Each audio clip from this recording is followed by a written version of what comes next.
కొందరిళ్లలో సాంబార్ కాస్తే సాయంకాలం రసం కాస్తారు, కొందరు ఉదయం రసం కాస్తే సాయంకాలం సాంబార్ కాస్తారు.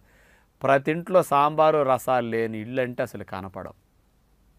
అందుచేత ప్రతి ఇంట్లో ఇలాంటివి వండినప్పుడు మీరు ప్రతిరోజు చిన్నప్పటి నుంచి రోజు పిల్లలకు పెట్టారనుకోండి, చాలామంది చూడండి అసలు తల్లులు తెలియక ఇలాంటి విషయాల్లో పిల్లలకి ఎలాంటి మోసం చేస్తుంటారు.